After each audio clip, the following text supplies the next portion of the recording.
Hello बच्चों, ये JEE main 2019 का क्वेश्चन है 12 अप्रैल सेकेंड शिफ्ट का। Consider the L R circuit shown in the figure. If the switch S is closed at t is equal to zero, then the amount of charge passes through the battery between t is equal to zero and t is equal to L by R is. ठीक है, t is equal to zero से t is equal to L by R. अब ये L by are जो है ना एक time constant हो गया। ठीक है, तो इसी के बीच में पूछ रहा है कितना यहाँ पर करंट पास करेगा बैटरी के थ्रू।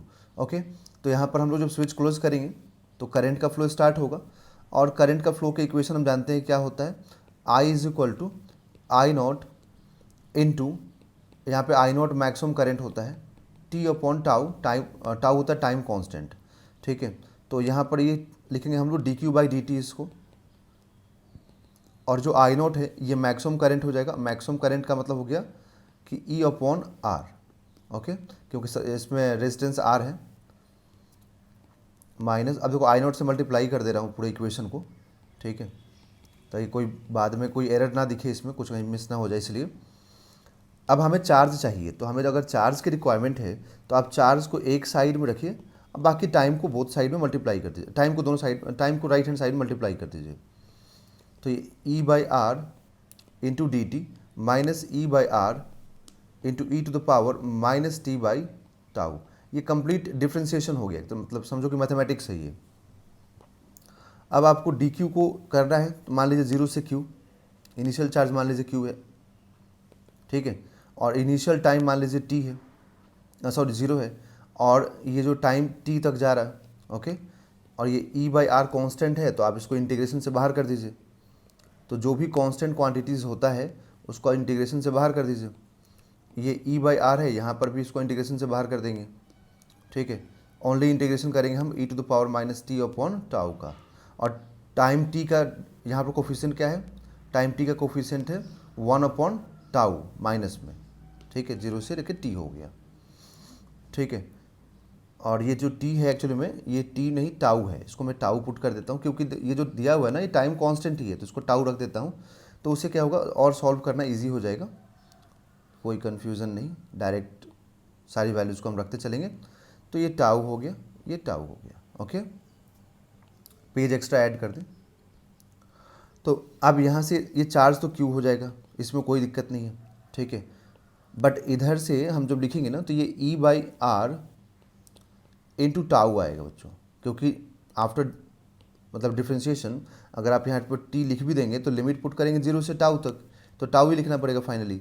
और ये ई बाई आर ये तो ठीक है, बट यहाँ पर होगा क्या कि डिफ्रेंशिएशन करने पे कि जो भी ये है ना ई, ये ई तो एज इट इज़ रहेगा, बट ई के पावर में जो है ना ये क्या है माइनस टी बाई टाउ है। तो और इसको हम किसके रिस्पेक्ट में इंटीग्रेट कर रहे हैं, तो इंटीग्रेट कर रहे हैं हम टाइम के रिस्पेक्ट में। ओके, तो जो भी टाइम का कोफिशिएंट होगा ना वो आएगा डिनोमिनेटर में। ये मतलब रूल होता है इंटीग्रेशन का, कि जो भी टाइम का कोफिशिएंट है जिसके रिस्पेक्ट में आप इंटीग्रेट करें, नॉट डिफ्रेंशिएशन है ना, बाय मिस्टेक डिफ्रेंशिएशन बोल दे रहा हूँ बार बार। तो बोला गया कि जो भी यहाँ पर कोफिशिएंट होता है ना, ठीक है, वो आता है यहाँ पर डेनोमिनेटर में। ओके, तो मान लीजिए यहाँ पर टाइम का कोफिशिएंट क्या है 1/t है, और नहीं तो एक मेथड और भी है बच्चों, क्या कि आप जो भी इसका पावर है ना उसको नीचे में ले आकर डिफ्रेंशिएट कर दीजिए। ठीक है, तो यहाँ पर जो भी पावर है उसको नीचे में जाकर डिफ्रेंशिएट करेंगे, तो यहाँ पर डिफ्रेंशिएट करने के बाद क्या आएगा 1/टाउ, बट वो भी माइनस में, लिमिट पुट करेंगे जीरो से लेकर टाउ तक। ओके, तो यहाँ पर लिखेंगे आप ई बाई आर इंटू टाउ। अब ये ई बाई आर, और ये देखो माइनस आएगा यहाँ से, ये माइनस और ये माइनस क्या हो जाएगा प्लस, तो प्लस में हो जाएगा, और ये टाउ आ जाएगा डेनोमिनेटर इसमें न्यूमरेटर में, तो ये क्या बन जाएगा E by R into tau. ठीक है, अब आप ई में जो है ना पावर में यहाँ पर लिमिट पुट कीजिए, तो एक बार स्मॉल टी की जगह पर टाउ रखिए, तो टाउ रखते ही क्या होगा माइनस टाउ अपॉन टाउ। ठीक है, और यहाँ पे e to the power minus zero upon tau. Okay, तो यहाँ पर हो जाएगा E by R into tau plus E by R into tau. ठीक है, और ये हो जाएगा ई टू द पावर -1, और ये हो जाएगा 1। ओके, ये 1 हो जाएगा। तो अब यहाँ से अगर हम मल्टीप्लाई करें तो देखिए E by R into tau plus E by R into tau e to the power -1 और ये E by R into tau, तो ये पूरा कैंसिल हो जाएगा।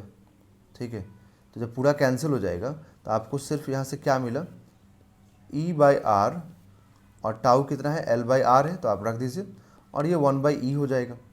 ठीक है ना, तो यही चार्ज मिला आपको। तो चार्ज यहाँ लिखेंगे आप E into L by small E into R square. और स्मॉल ई का वैल्यू कितना होता है, एक्सपोनेंट का वैल्यू यहाँ पर 2.7 होता है, तो आप 2.7 यहाँ रख देंगे। ठीक है, 2.7 होता है अप्रॉक्स में, तो E L upon 2.7 R square. तो ऑप्शन नंबर यहाँ जो मैच करेगा, option number D is a right answer.